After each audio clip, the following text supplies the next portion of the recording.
ونصلي ونسلم على رسوله الكريم اما بعد فاعوذ بالله من الشیطان الرجیم بسم اللہ الرحمن الرحیم اللہ لا الہ الا ہو لہ الاسماء الحسنى وهل اتاک حدیث موسیٰ صدق اللہ۔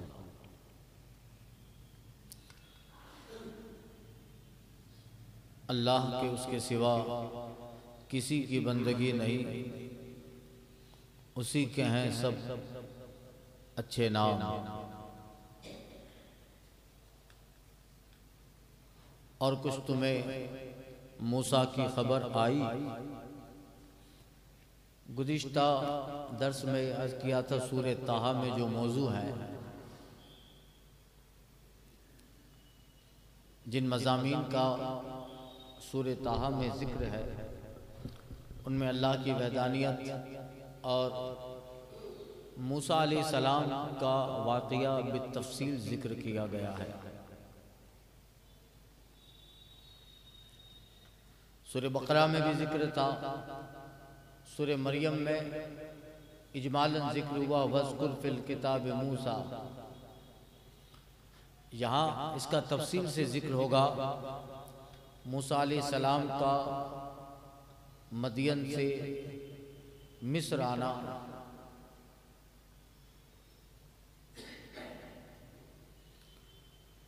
گزشتہ بیان میں اللہ کی وحدانیت اور اس کا ذکر تھا الرحمن علی العرش استویٰ، رحمان عرش پر استوا کیے ہے اپنی شان کے لائق۔ کہ اس میں میں نے بتایا ابن تیمیہ کا قول کیا ہے، معتزلہ نے کیا کہا، وہ معاذ اللہ کے لیے جسم کو ثابت کیا، اور عرض کیا کہ اگر اللہ کے لیے اس آیت کریمہ میں بیٹھنا ظاہر مراد لیا جائے تو اللہ کے لیے جسم ماننا پڑے گا، کل بتایا۔ فَإِنَّهُ يَعْلَمُ السِّرَّ وَأَخْفَى، بے شک وہ جانتا ہے جو کچھ سر ہے، بید میں ہے، جو چھپا ہوا ہے۔ اللہ لا الہ الا ہو، اللہ کے اس کے سوا کسی کی بندگی نہیں۔ سورہ طٰہٰ میں شروع میں بتایا مَا أَنزَلْنَا عَلَيْكَ الْقُرْآنَ لِتَشْقَىٰ، محبوب ہم نے قرآن اس لیے تو نہیں اتارا کہ آپ مشقت میں پڑ جائیں، رات رات عبادت کرنا، پاؤں میں سوجن آ جانا۔ فرمایا یا ایھا المزمل قوم اللیل الا قلیلا، اے چادر اوڑھنے والے پیغمبر آپ کم قیام کیجئے،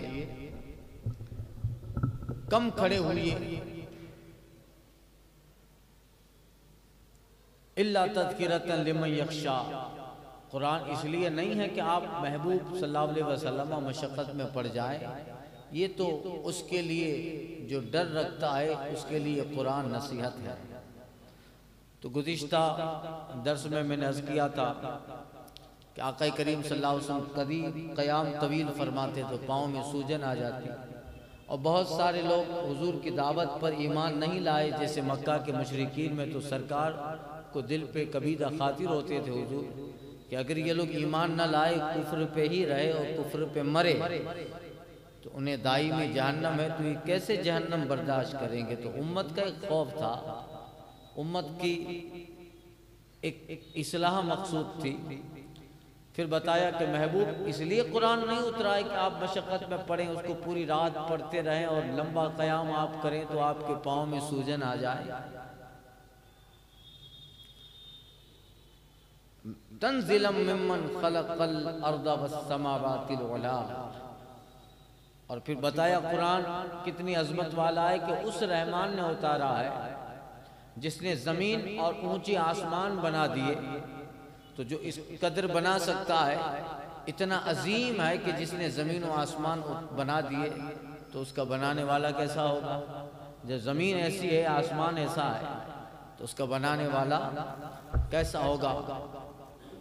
لہو ما فی السماوات وما فی الارض وما بینہما وما تحت الثری، زمین آسمان جو کچھ اس کے درمیان ہے، اور تحت الثری جو نیچے ہے، سب اس کا ہے۔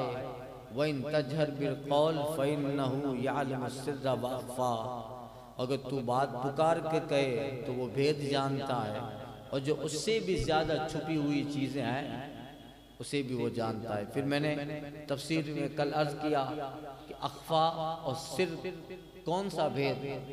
اللہ کیسا علیم ہے، جو ایسا علیم ہے کہ اسے بھی جانتا ہے جسے صاحب ارادہ نہیں جانتا۔ ہمارے ذہن و فکر میں جو ارادہ آنے والا ہے جسے ہم نہیں جانتے مگر رب جانتا ہے، بلکہ جو اولاد آدم میں ابھی تک پیدا نہیں ہوئے ہیں وہ 1000 سال کے بعد پیدا ہوں گے، پیدا ہونے کے بعد 90 سال 100 سال کی زندگی پائیں گے، اور ان کی 100 سال کی زندگی میں ان کی زندگی کے جتنے خیالات ہیں، آخری کیا خیال و ارادہ اس بندے کا ہوگا اللہ تعالیٰ ابھی سے اسے جان رہا ہے۔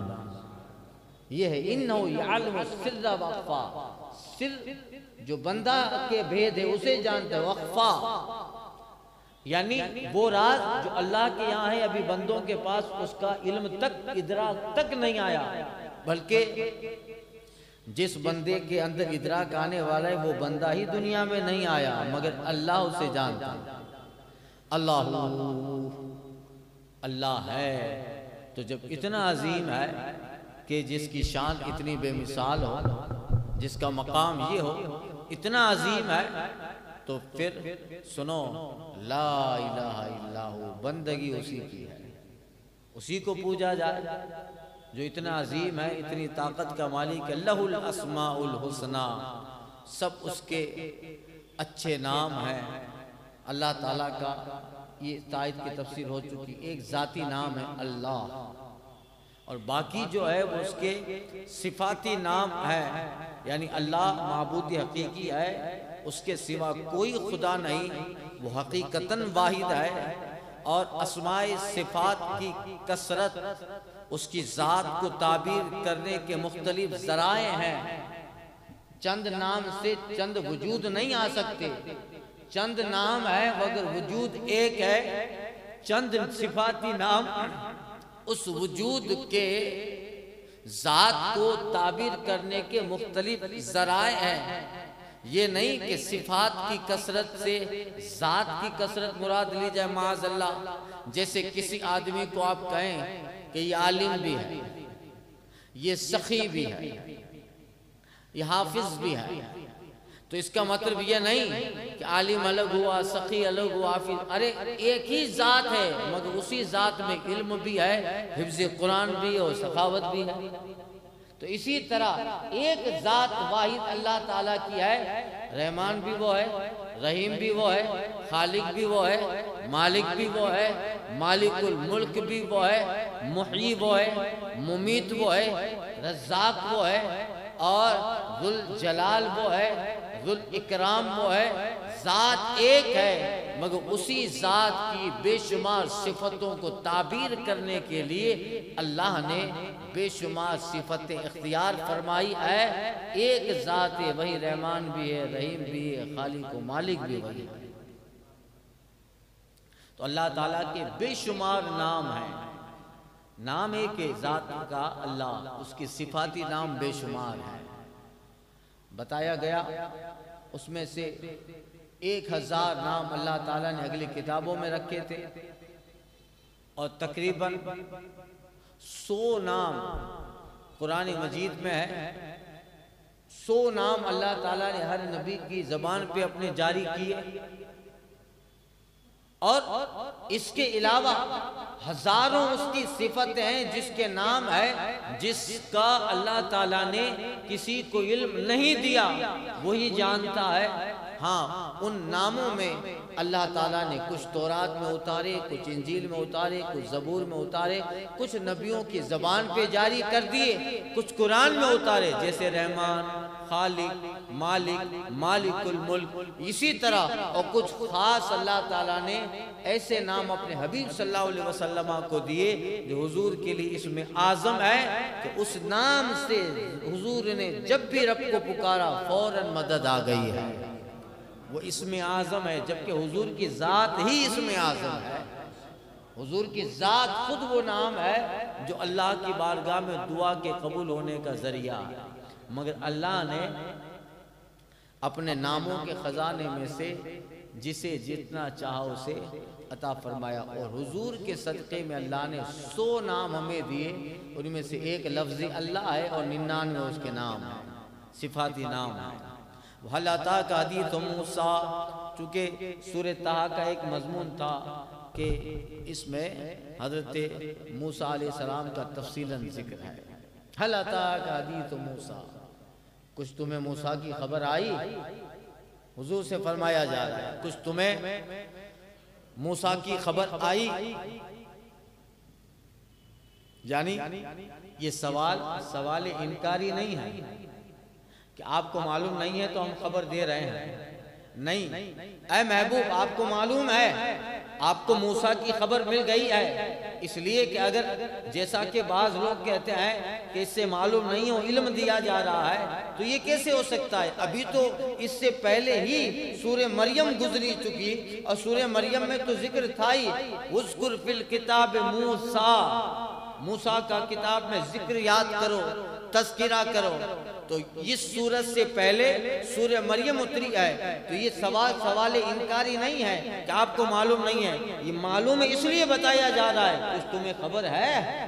یعنی خبر ہے اے محبوب، یہ وحی کے ذریعہ ہم نے آپ کو بتا دیا، اور آپ کے وجود جسمانی سے پہلے جب آپ کو عالم نور میں رکھا تھا، الہام کے ذریعہ محبوب آپ کو رب نے سارے نبیوں کی خبروں سے باخبر کر دیا، آپ ہر نبی کے زمانے میں ان کی زندگی کے واقعات عالم نور میں دیکھ رہے تھے۔ اے محبوب تمہیں خبر ہے؟ ہم بتا رہے ہیں اللہ، تو یہ سوال انکاری نہیں ہے کہ نہیں خبر، ہم بتا رہے محبوب تمہیں خبر ہے، جیسے سورہ فیل میں الم تری کیف فعل ربک باصحاب الفیل، کیا تمہیں خبر نہ پہنچی؟ الم تری، کیا تم نہیں جانتے اللہ نے ہاتھی والوں کے ساتھ کیا کیا؟ حضور جانتے ہیں، جب ہاتھی والوں کا واقعہ پیش آ رہا تھا، سرکار شکم آمنہ میں تھے، شکم مادر میں تھے، حضور اپنے ماں کے پیٹ میں وہ سارا واقعہ ابرہہ کا ملاحظہ فرما رہے تھے۔ تو یہ انداز ہے، موقع واردات پہ کوئی بندہ ہوتا ہے، پھر وہ موقع واردات سے چلا گیا، ایک اور بندہ بھی اس موقع واردات پہ تھا، جب ملاقات ہوئی تو کہتے ہیں کہ معلوم ہے کیا ہوا؟ تمہیں معلوم نہیں وہ کہا کیا ہوا؟ تمہیں پتہ نہیں وہاں کیا ہوا تھا؟ ارے تم خود تھے وہاں، تمہیں معلوم ہے کہ انداز ایسا ہوتا ہے، تمہیں پتہ نہیں کیا ہوا، یعنی پتہ ہے۔ اسی طرح حل اتاک حدیث موسیٰ، اے محبوب کیا تمہارے پاس موسیٰ کی خبر آئی؟ کیا نہیں آئی؟ آئی محبوب، اللہ نے اپنے محبوب کو بتایا۔ خبر کیا تھی؟ جس میں حضرت موسیٰ علیہ السلام حضرت شعیب سے اجازت لے کر مدین سے مصر کی طرف اپنی والدہ ماجدہ سے ملنے کے لیے روانہ ہوئے، اور ان کے اہل بیت ان کے ساتھ تھے، ان کی بیوی حضرت صفورہ۔ ایک راستہ تھا جو مدین سے مصر کو جاتا تھا، کامن راستہ تھا، مگر حضرت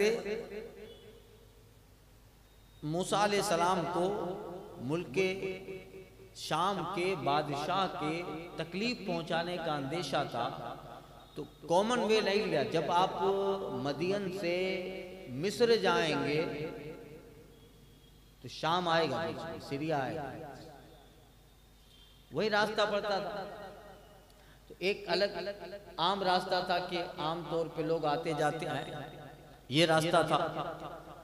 تو حضرت موسیٰ علیہ السلام اس راستے سے نہ گئے، بالکل مختلف راستہ لیا۔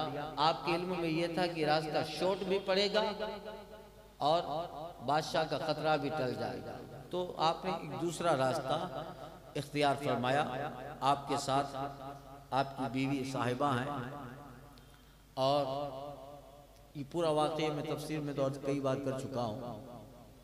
حضرت موسیٰ علیہ السلام ایک مدت تک مصر سے مدین آ گئے، آج کا جورڈن جس کا کیپٹل عمان ہے، آ گئے۔ حضرت شعیب کے ساتھ 12-13 سال رہے، ان کی دختر نیک اختر حضرت صفورہ سے نکاح ہوا.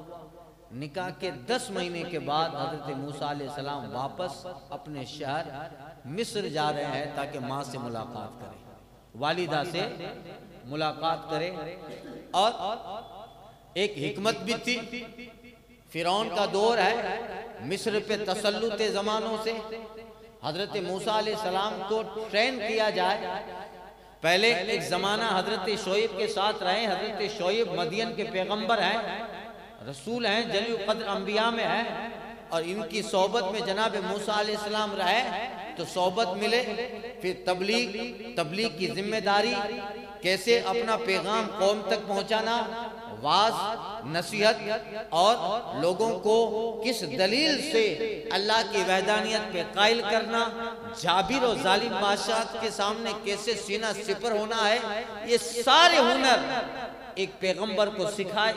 پیغمبر کی ذات سے حضرت موسیٰ سیکھ لیں, پھر انہیں مقام نبوت دیا جائے, اور پھر بالکل ٹرین کر کے فرعون کے پاس بھیجا جائے, دربار فرعون میں بھیجا جائے. حل اتاک حدیث موسیٰ, کیا موسیٰ کی خبر آئی؟ تو حضرت موسیٰ علیہ السلام چلے ہیں. سنیے واقعات کر رہا ہوں, واقعہ لمبا ہے, کچھ دن مختصر عرض کروں گا. حضرت موسیٰ علیہ السلام چلے, بیت المقدس کے قریب ایک جگہ تھی, وادی طوا. طوا کہتے جنگل, شام کا جنگل تھا, سیریا کا. شام کے جنگلوں میں حضرت موسیٰ علیہ السلام راستہ بھول گئے. ابھی تک حضرت موسیٰ علیہ السلام کو مقام نبوت سے سرفراز نہیں کیا گیا. راستہ بھول گئے, اور آپ کے ساتھ آپ کی جو اہلیہ ہے, انہیں 8-9 مہینے گزر چکے ہیں, وہ درد زہ اٹھا, پین آف ڈیلیوری. اب ایک تو راستہ بھولے ہیں, ایک ان کی بیوی کی طبیعت خراب ہو گئی. اب کیا کہتا ہے, حضرت موسیٰ نے اپنی بیوی کو ایک جگہ بٹھایا اور کہا یہاں ٹھہرو, میں جاتا ہوں, کسی سے راستہ معلوم کروں, یا میں آگ کا انتظام کروں, اور کوئی ہو جو اس سچویشن میں مددگار و معاون ثابت ہو سکے. سنیے اللہ فرماتے اذ رأى نارا فقال لأهلهم امكثوا انی آنست نارا لعلی آتکم منها بقبس او اجید علی النار ہدی. جب اس نے ایک آگ دیکھی تو اپنی بیوی سے کہا ٹھہرو, مجھے ایک آگ نظر پڑی ہے. امکثوا جمع کا صیغہ استعمال ہوا, ٹھہرو. تو روایتوں میں آتا ہے کہ بیوی تو ایک تھی, تو امکثوا جمع کا صیغہ پلورل ناؤن, یعنی سینٹنس ہے, ٹینس ہے, پلورل ٹینس, جمع کا بہو وچن, تم ٹھہرو. تو کون تھا؟ تو آیا ہے کہ خدام وغیرہ بھی تھے, اور اگر یہ نہ مانا جائے کہ خدام وغیرہ تھے بلکہ جناب موسیٰ ان کی بیوی تھی, تو ان سے کیوں کہا کہ تم ٹھہرو؟ تو عزت و تعظیم کے لیے کہ پیغمبر کی بیٹی ہے, تم ٹھہرو. انی آنست نارا, مجھے ایک آگ نظر پڑی ہے. سامنے دیکھا ایک آگ جل رہی تھی, روشن نظر پڑی تھی. انی آتی کم منہا بقبس, شاید میں تمہارے لیے اس میں سے کوئی چنگاری لاؤں, یا اوجید علی النار ہدی, یا آگ پر راستہ پاؤں. حضرت موسیٰ علیہ السلام کے دماغ میں یہ تھا کہ کسی پہاڑی پہ کوئی آبادی نظر آ رہی ہے, آگ روشن ہو جائے تو میرے لیے آگ روشن ہو تو راستہ آسانی سے کٹے, اور راستہ بھول گئے ہیں تو کوئی آبادی نظر آ رہی ہے تو کسی سے پوچھیں تو راہ بھی بتا دے. تو اس لیے فرمایا اجید علی النار ہدی, کہ شاید اس آگ پر راستہ پاؤں. حضرت موسیٰ علیہ السلام تشریف لے گئے, اپنی زوجہ محترمہ سے کہا کہ تم یہیں پہ ٹھہرو, میں بھی آتا ہوں, شاید اس میں سے کچھ چنگاری لے کے آؤں, یا آگ کے پاس کوئی ایسا شخص مل جائے جس سے درست راستہ پوچھ کر ہم مصر کی طرف آرام سے روانہ ہو جائیں. پہنچے ہیں. اللہ اللہ.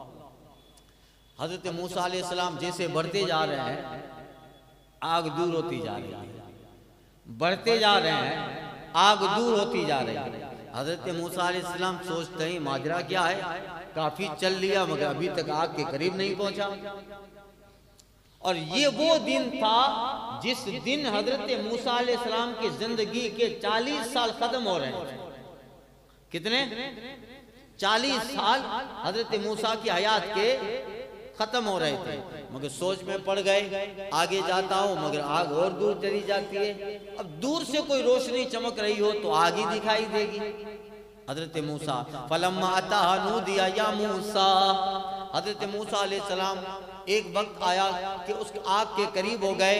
آگ تو جل رہی تھی مگر حضرت موسیٰ علیہ السلام کو حیرت ہے آگ میں چنگاری نہیں ہے. آگ کے قریب ہوں مگر آگ میں شعلہ نہیں ہے. آگ اس درخت پہ جل رہی ہے، ساگوان کا درخت تھا. کون سا؟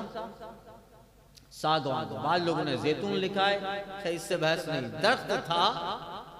ملک شام کا ایک علاقہ طوا. حضرت موسیٰ علیہ السلام تعجب میں پڑ گئے. آگ ہے مگر درخت کے پتے نہیں جل رہے ہیں. آگ ہے مگر لپیٹ کے بجائے اس آگ سے تو ٹھنڈک محسوس ہو رہی ہے. اس آگ سے ٹھنڈک محسوس ہو رہی ہے. اور موسیٰ علیہ السلام ایک زمانہ جناب شعیب کے ساتھ رہے ہیں، پیغمبر کی صحبت پائی ہے. خدا، وحدانیت، قدرت، اللہ تعالیٰ کی طاقت، معجزات اور قدرت الہی کے بے شمار نظارے جناب موسیٰ کر چکے ہیں. اتنا تعجب نہیں ہوتا. اللہ جیسے قریب پہنچے، آج بھی وہ جگہ ہے وادی طوا. حضرت موسیٰ علیہ السلام جیسے قریب آتے ہیں اب اس درخت سے آواز آتی ہے. فلما اتاها نودی یا موسیٰ، جب آگ کے پاس آیا یعنی موسیٰ، ندا فرمائی گئی اے موسیٰ، اے موسیٰ. دیکھیے یہ پہلا اتفاق ہے کہ اللہ تعالیٰ حضرت موسیٰ سے کلام کر رہا ہے. بس اسی وجہ سے حضرت موسیٰ یہاں کلیم بن رہے ہیں. حضرت موسیٰ جو کلیم بن رہے ہیں، اللہ تعالیٰ ان کی ایک ذات میں ایک صفت ڈالتا ہے کہ کلیم الہی، کلیم خدا، کلیم اللہ. اسی وقت جناب موسیٰ علیہ السلام کو یہ صفت سے نوازا جا رہا ہے. یہ پہلا وقت ہے اور موسیٰ علیہ السلام بغیر فرشتے کے اللہ سے بات کر رہا ہے، یعنی نوازا بھی جا رہا ہے اور کلام الہی حضرت موسیٰ کو کلیم الہی بنا رہا ہے. اللہ. حضرت موسیٰ کے دماغ صحن سے جب آواز ٹکرائی، اب دیکھیے وہ آواز کیسی تھی. بندوں کی طرح تو آواز ہوگی نہیں، وہ کلام الہی ہے. کلام الہی ہے. حضرت موسیٰ علیہ السلام نے دیکھا کہ آواز کہاں سے آ رہی ہے. غور و فکر کرتے ہیں تو آواز ہر سمت سے آ رہی تھی. بندے کی آواز جب زبان سے نکلتی ہے تو ایک سمت اختیار کر لیتی ہے، ایک ڈائریکشن اختیار کرتی ہے وہ آواز. رب کے کلام ایسا نہیں ہوتا، اس لیے کہ رب کا کلام زبان سے نہیں ہوتا ہے. رب تو زبان سے پاک ہے. رب تو زبان سے پاک ہے. اور بندے کا کلام جب بندہ سنتا ہے تو وہ کانوں سے ٹکرائے، ہاتھ نہیں سنے گا، پاؤں نہیں سنے گا. مگر حضرت موسیٰ کو جب وہ آواز آتی ہے جناب موسیٰ کو، تو دیکھا آگے پیچھے دائیں بائیں چاروں سمت 6 دشاؤں سے وہ آواز آ رہی ہے. حضرت موسیٰ سمجھ گئے یہ کلام ربی ہے، یہ کلام ربی ہے.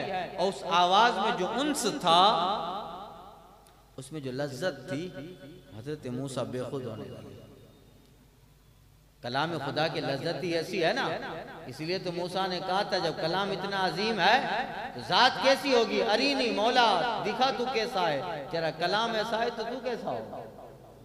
دکھا. لن ترانی، نہیں دیکھ سکتے. واقعہ معلوم ہے آپ کو. اب حضرت موسیٰ، اللہ اکبر، حضرت موسیٰ کے پورے جسم، پورا وجود وہ آواز سن رہا تھا. وہ آواز جناب موسیٰ کے کانوں سے نہیں ٹکرا رہی ہے صرف، بلکہ روایتوں میں آتا ہے کہ اس آواز کی جو لذت تھی، موسیٰ کے جسم کے بال، ناخن، آپ کے ہونٹ، آپ کی آنکھیں، آپ کا ذہن و فکر، بلکہ وہ کلام صرف کان موسیٰ کی سماعت سے نہیں ٹکراتا تھا. پورا وجود موسیٰ کا کلام الہی سن رہا ہے. اب یہ تو موسیٰ جانے، ہم تو صرف لفظوں میں آپ کو بیان کر سکتے ہیں.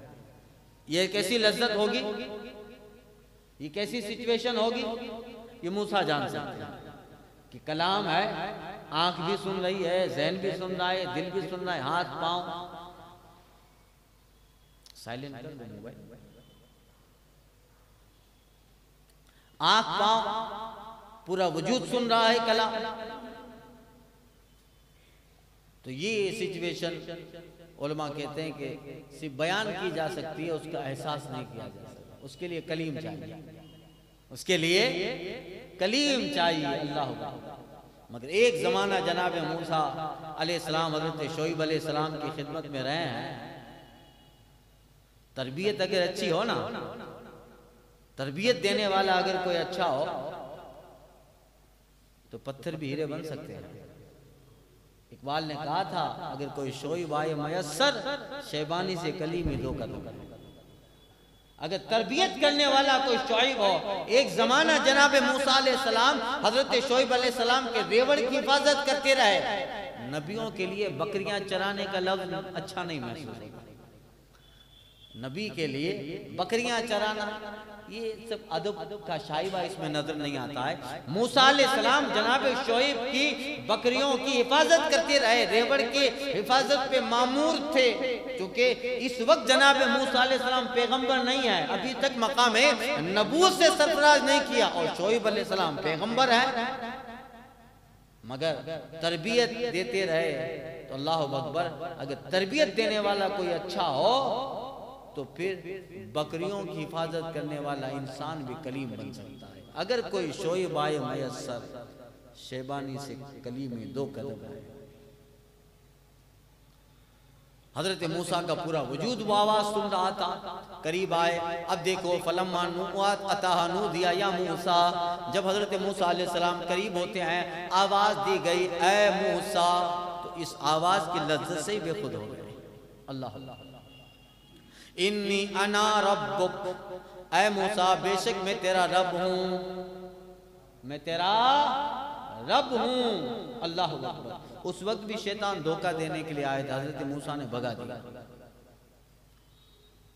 اب وادی طوا ہے، درخت ہے، آسمان سے روشنیاں گر رہی ہے، اس سے آواز آ رہی ہے انا ربک، اے موسیٰ تیرا رب ہوں. اب حضرت موسیٰ علیہ السلام جب اس لفظ کو سنتے ہیں، اس جو آواز کو سنتے ہیں، تو کلام کی لذت نے جناب موسیٰ علیہ السلام کو بتا دیا کہ پیغمبر شعیب علیہ السلام کی بارگاہ میں رہ کر جو میں نصیحتیں سنتا تھا، جو واز سنتا تھا، جب وہ اتنا حسین تھا، یقیناً یہ رب کا کلام ہے. اب آئے قریب آئے. اب دیکھو ایک ادب ہے. فَخْلَعْنَ عَلَيْكَ إِنَّكَ بِالْوَادِ الْمُقَدَّسِ طُوَىٰ. اے موسیٰ تو اپنے جوتے اتار ڈال، بے شک تو پاک جنگل طوا میں ہے. جوتے حضرت موسیٰ علیہ السلام نے گائے کے چمڑے کے بنے ہوئے جوتے پہنے تھے. گائے کے چمڑے کے بنے ہوئے جوتے پہنے. یہ جوتا اتارنا کس لیے ہے؟ اس لیے نہیں معاذ اللہ کے جوتے گندے ہیں، نہیں. اے موسیٰ تم اب ایسی جگہ آ رہے ہو جہاں اللہ کی تجلیاں اتر رہی ہے. ایک ادب بتا. اسی سے علماء کہتے ہیں کہ ادب کی جگہوں پر جوتے اتارنا چاہیے. اور یہ جو جگہ تھی، یہ وادی طوا، یہ جگہ کیا تھی؟ یہاں تقریباً ہزاروں پیغمبر گزرے تھے، آرام کیے تھے. انبیاء کی آرام کرنے، گزرنے کی، بیٹھنے کی جگہ تھی. اے موسیٰ جوتے اتارو، قریب آ جاؤ. اور دوسری وجہ یہ تھی جوتے کیوں اتارے جا رہے ہیں؟ بے شک یہ مقام نبوت سے سرفراز کرنا ہے. اب موسیٰ کو مقام نبوت ملے گا، نبی بنیں گے. تو اے موسیٰ جہاں اس زمین پہ بہت سارے انبیاء آ کر اس وادی طوا کو شرف بخشا ہے، آپ جوتے اتاریں تاکہ آپ کے تلوے بھی جگہ پہ لگے، تو یہ جگہ ایک نبی کے قدم کے تلووں سے مشرف ہو جائے. کوئی ایسا نہیں تھا معاذ اللہ کہ موسیٰ کو پتہ نہیں ہے جوتے اتار دو، ایسا نہیں تھا. تاکہ موسیٰ علیہ السلام کے قدم اس جگہ پہ لگے اور وہ جگہ بابرکت بن جائے. فَخْلَعْنَ عَلَيْكَ، اے موسیٰ جوتے اتار، جوتے اتار. اللہ اللہ. تاکہ اسے شرف مل جائے اس زمین کو. اِنَّ بِالْوَادِ الْمُقَدَّسِ إِنَّكَ بِالْوَادِ الْمُقَدَّسِ طُوَىٰ، بے شک تو طوا کی پاک طوا کی وادیوں میں ہے. یہ اس جگہ کا احترام بھی تھا، اور اس لیے بھی کہ پاک وادی کو حضرت موسیٰ کے قدموں سے برکت مل جائے۔ اب اس آیت میں بہت سارے لوگوں نے نہ جانے کیا سے کیا لکھ دیا، ارے اتنی سی بات ہے، رب کا بلاوا تھا، جوتے اتار دینے کا حکم ہوا، اتار دیا اس لیے کہ موسیٰ کے قدم تھے، اس زمین کو مشرف کر دیا جائے، یا اس لیے بھی ہو سکتا ہے کہ ابھی مقام نبوت نہیں ملا ہے، جناب موسیٰ علیہ السلام کو ابھی ملے گا، تو اے موسیٰ جوتے اتار دو، اس زمین پہ بے شمار انبیاء آئے ہیں، اللہ کی تجلی بس رہی ہے، تو اے موسیٰ تاکہ اس کی رونق اور تجلی اور بابرکت تمہارے وجود کو بھی مل جائے۔ اللہ بالوادی مقدسی طوا، اس لیے علماء کہتے ہیں اس آیت کریمہ سے پاک و مقدس جگہ پہ جوتے اتار کے جانا چاہیے کہ ادب کے زیادہ قریب ہے۔ اللہ کی بارگاہ میں دعا کے وقت، مناجات کے وقت جوتے اتار دینا چاہیے۔ مقدس جگہ سے برکت حاصل کرنے کے لیے اس کے ساتھ بدن مس کر سکتے ہیں۔ مقدس جگہ کا احترام ادب چاہیے کہ یہ انبیاء کرام کی سنت ہے، اسی وجہ سے انبیاء کرام اولیاء اعظام کے مزارات اور اس سرزمین کا ادب کیا جاتا ہے جہاں وہ آرام فرمائیں، کیونکہ وہاں اللہ کی تجلیاں اترتی ہیں، اللہ کی طرف وہ چیزیں منسوب ہے، تو جوتے اتار دیں، اس لیے مسجد کے بعد جوتے اتار دیتے ہیں۔ انا اخترتوکا فاستمی لما یوحا، اے موسیٰ اب قریب آ جاؤ۔ حضرت موسیٰ قریب آ جاؤ اور اس کلام کی لذت سے بے خود ہے۔ اللہ انا اخترتوکا، دیکھو مقام نبوت مل رہا ہے، اے موسیٰ میں نے تجھے پسند کیا، فَاسْتَمِعْ لِمَا يُوحَىٰ، اے موسیٰ اب کان لگا کر سنو جو تجھے وحی ہوتی ہے۔ اب کلام ہو رہا ہے، یعنی پہلے مقام نبوت دے دیا گیا، اے موسیٰ اب پورا فارمولہ سمجھایا جا رہا ہے، چونکہ حضرت موسیٰ کی پیدائش، فرعون کے دربار میں پرورش پانا، پھر وہاں سے نکل کر مدین جانا، 12-13 سال تک حضرت شعیب علیہ السلام کی خدمت میں رہنا، اور پھر ٹرینڈ ہو کر اب فرعون کے دربار میں جا رہا ہے، تو ایسے ہی بھیجیں گے، اے موسیٰ آؤ طریقہ بتا دیں، جانا کیسے، جانا کہاں سے، کہہ کر کیا تبلیغ کرنی ہے، اس کو کس دلیل سے ساکت کرنا ہے، اے موسیٰ آؤ۔ فاخترتوکا، مقام نبوت دے رہا ہے، دیا اور فرما جائے فاستمی لما یوحا، اب کان لگا کر سن جو تجھے وحی ہوتی ہے۔ حضرت موسیٰ تو اسی میں بے خود تھے، یہ کلام نہیں۔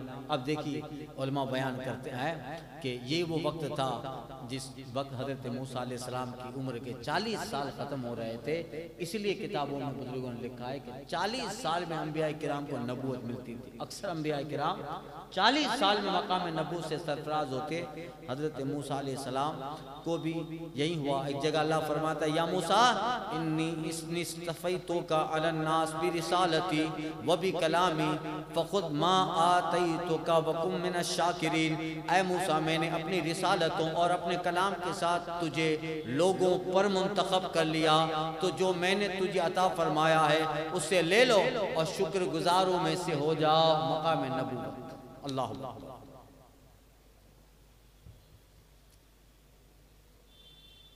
تو وہ کیفیت تھی وہ کلام کی۔ اب دیکھیے جو کلام ہوتا ہے انی ان اللہ لا الہ الا انا، بے شک میں ہی ہوں اللہ، لیما یوحا، اے موسیٰ جو وحی ہوتی ہے وہ وحی یہ ہے، انی ان اللہ میں ہی ہوں بے شک اللہ، فَعْبُدُنِي اور میرے سوا کوئی معبود نہیں، میری بندگی کر، وَقِيمَ الصَّلَاةَ لِذِكْرِي اور میری یاد کے لیے نماز قائم رکھ، میری یاد کے لیے نماز قائم رکھ۔ اللہ اکبر، بتایا جائے دیکھیے تو صحیح طرح نماز کی اہمیت۔ یہ امت محمدی نہیں ہے، نہ یہ کہ آقا کریم صلی اللہ علیہ وسلم ہے، حضور تو بہت بلند و بالا ہے، یہ موسیٰ ہے۔ موسیٰ علیہ السلام کو بلایا جا رہا ہے، اور یہ تو وہ وقت ہے، ہر نبی کا اللہ کے ساتھ ایک وقت ہوتا ہے، اللہ کے ساتھ ایک وقت ہوتا ہے، وہ وقت اس نبی کے لیے نعمت ہوتا ہے۔ یہ موسیٰ علیہ السلام کا وقت ہے، مقام ہے، کتنی بڑی خوشی، بھئی نبوت عطا ہو رہی ہے، رسالت مل رہی ہے، اور یہ راز و نیاز کا میٹر ہے نا بھائی. مگر اللہ اکبر دیکھیے اللہ فرماتا ہے اے موسیٰ میں ہی اللہ ہوں. اور اس راز و نیاز کی بات میں جو سب سے بڑی بات تو پہلی بات رب فرماتا ہے اقیم الصلاۃ للذکری. اے موسیٰ اسی طرح نعمتیں ملتی رہے گی, اسی طرح کلام سے سرفراز ہوتے رہو گے, اسی طرح وجود تمہارا ہماری نازل کردہ سعادت مندوں سے مسعود ہوتا رہے گا. فرعون کے سارے بتلان کے سامنے تمہیں اور تمہاری بنی اسرائیل کو ہم غلبہ دیں گے اور بے شمار نعمتیں ملتی رہے گی.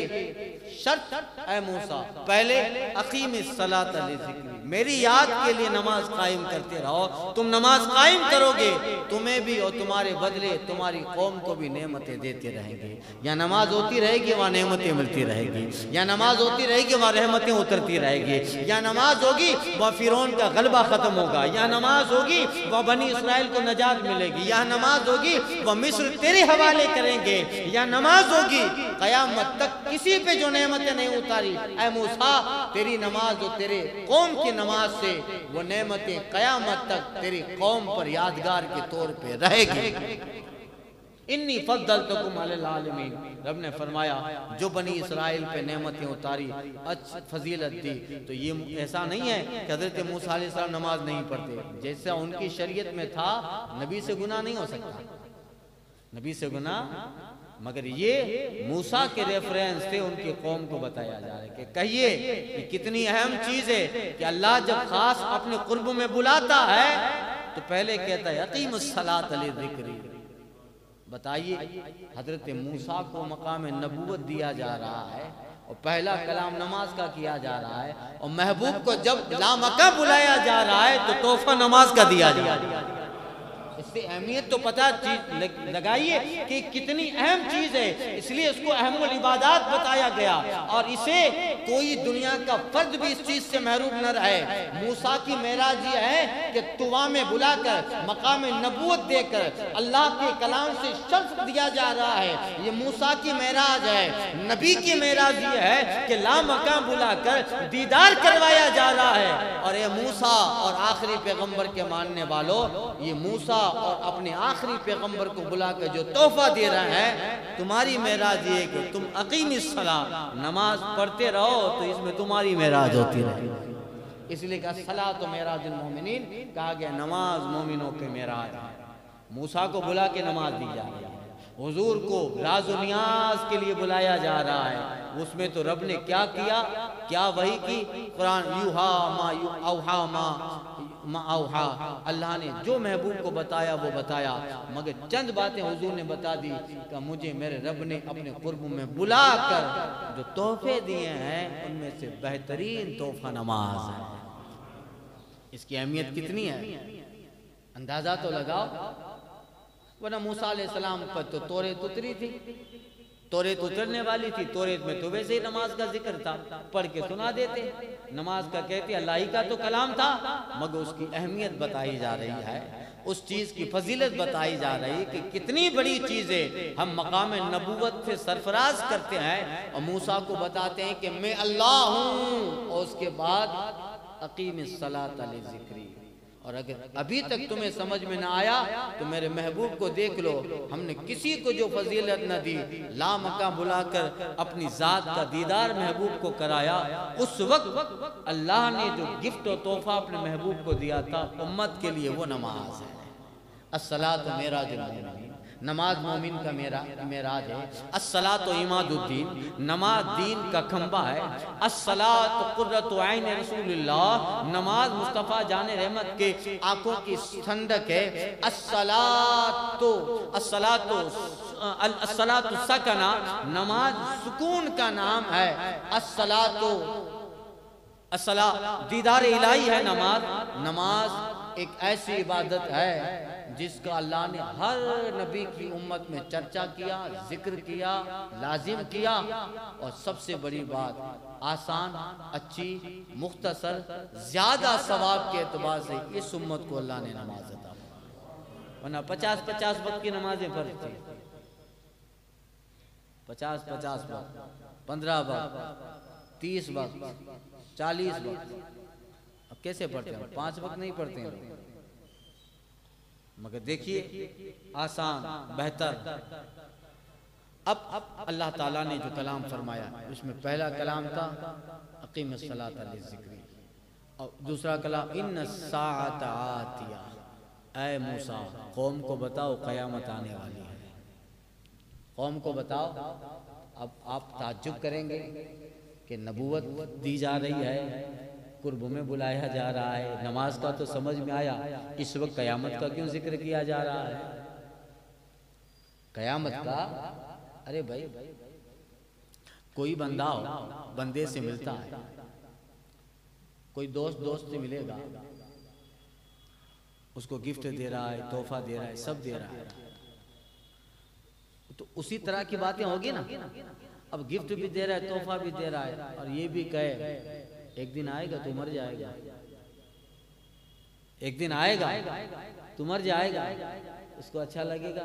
اب دیکھیے ذرا یہاں فلسفہ کیسا نظر آ رہا ہے کہ بلایا جا رہا ہے، نزول جلال، نزول الہی کی تجلیات کا نزول ہو رہا ہے، بلایا گیا ہے، مقام نبوت دی جا رہی ہے، وہی پہنچا کر موسیٰ کو کلیم بنایا جا رہا ہے.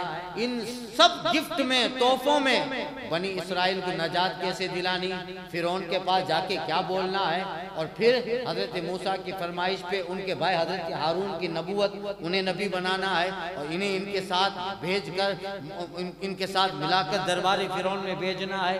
یہ ساری چیزیں ہیں، تحفے گفٹ ہے. مگر ایک بات رب فرما رہا ہے موسیٰ قیامت آنے والی ہے.